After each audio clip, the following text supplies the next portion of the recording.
Hello everyone. So today I'd like to share with you a brand new typewriter. But before I do that, I actually do want to take a little moment to very awkwardly say thank you to Howard Stern and some of his followers. Admittedly, not the person that I would have ever expected to say thank you to, but apparently he has expressed some appreciation for my channel and has sent a good amount of people over here, and they have left a lot of wonderful comments and expressed their own appreciation, and I just want to say thank you to everyone involved in that. It's a lot. It's a little overwhelming, admittedly, but it is definitely appreciated, so thank you.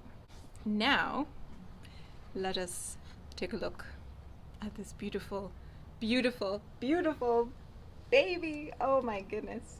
This is a gorgeous, gorgeous, gorgeous color. I love this color so much. So this is a Rheinmetall. It's a 1958 KST portable model that came with its original case and paperwork and a little cleaning cloth and a brush, and is amazing. I will do a little demonstration here and there for this typewriter because you have to hear it. The bell is so charming, the keys are so snappy and quick and responsive and very comfortable. I like this keyboard a whole heck of a lot. So this is actually a typewriter that my partner's brother found at an estate sale, and he likes to buy things, fix them up, and resell them. And so that was the intention with this machine. Knowing that I am a big fan of typewriters, he sent some pictures asking if I knew anything about it, to which I really didn't know, except that it was a German manufacturer, and that made me want to assume it was built like a tank. And it is, of course. So I offered to actually take it for like a little test drive to see if there was anything that jumped out at me that needed attention, or maybe something that would be worth advertising about in the sales. And holy cow, this typewriter functioned so beautifully right out of the gate. The keys are definitely a little dirty. I've done some cleaning already, although looking at them from this angle I can see some places where there's still a little bit of dust and ink built up. But everything worked. Everything functioned so beautifully, and it is really clean. So the previous owner definitely took very good care of this machine for sure. So of course in the back of my head I was like, it would be really cool to buy this typewriter, but I also know these things take up a lot of space. I already have 2 of them. I don't need another one. And so I was like, I'm just gonna let this pass and I'm gonna let somebody else enjoy this beautiful, beautiful, beautiful typewriter. The next day I wake up and I'm like, you know, I would really like that typewriter. So I sent a message and I was like, how much are you thinking about selling it? Just kind of like rolling it around in my head. If it was a price that I could afford, then I would jump on it. If not, then I would be like, okay, it just wasn't meant to be. Well, I didn't hear anything from him, which I didn't think anything of. I just figured, you know, people get busy. I don't check my phone all the time. And so, or maybe he's muddling it around in his head because he doesn't know yet how much he wants to sell it for. And then my partner gets home, and my partner suggests that there might be something waiting for me in the bedroom. And so I go in there, and there on the bed is this beautiful machine. And I was like, what? He's like, happy early birthday. You forced my hand because you started inquiring about buying it. which I guess was his plan to buy it for my birthday in May 28th.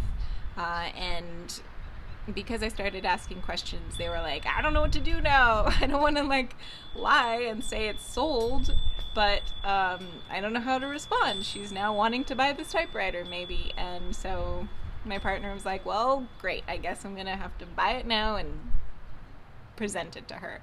And so that is how this typewriter came to be. So, of course, thank you to my partner and his brother for making this typewriter a part of my collection. And it will not go unappreciated, that is for sure.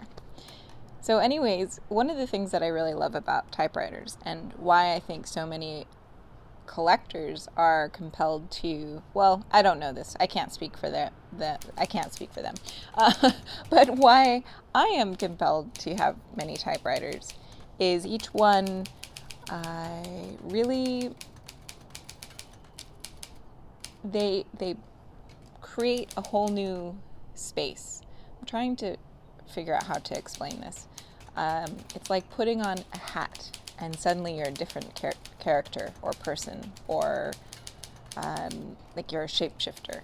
And typewriters are like these vessels that have a certain feel, a certain energy, a certain sound, and a certain personality. And when you sit down and you write, that all of that actually really influences greatly how it feels to be writing on that particular machine. And so it kind of teleports you or transports you into a different headspace or a different scene and influences your writing and how, like, the perspectives you have and what you feel inclined to write about. And it's a very interesting experience. I don't get that with my journals, writing by hand and a fountain pen. Of course, there is an influence and an impact they have on my writing, but not so much as a typewriter. I feel like typewriters have a very, they're very willful, or they do not like to be, or at least in my experience, they're not as subtle as a pen and paper. And so with my Adler typewriter, which is the white one that I just bought, was it December? I can't remember.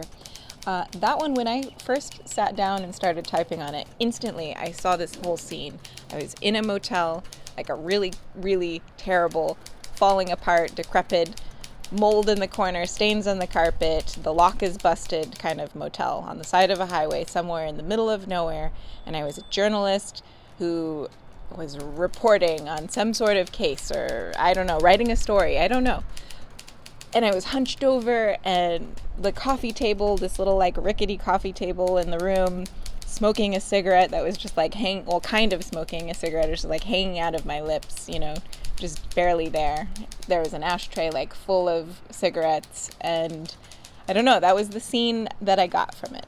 When I sat down to this typewriter, it was kind of similar in that I was once again a reporter, but I was teleported into like a World War II scene, front lines, out in a field, canvas tent all around me, soldiers running about, lots and lots of noises and sounds. And again, I was like hunched over this very rickety, I guess I'm always hunched over a rickety table, but that's what the scene that was conjured up with this typewriter, and just writing frantically about what was going on out there. And it's just really interesting to have those experiences, to be so influenced by a machine. And that's part of why I like them, and I feel compelled to have many of them, because each one gives you a new perspective on the world. It influences your writing in a different way, and it just feels different. So anyways, thank you all for watching. Happy writing, and I'll talk to you soon.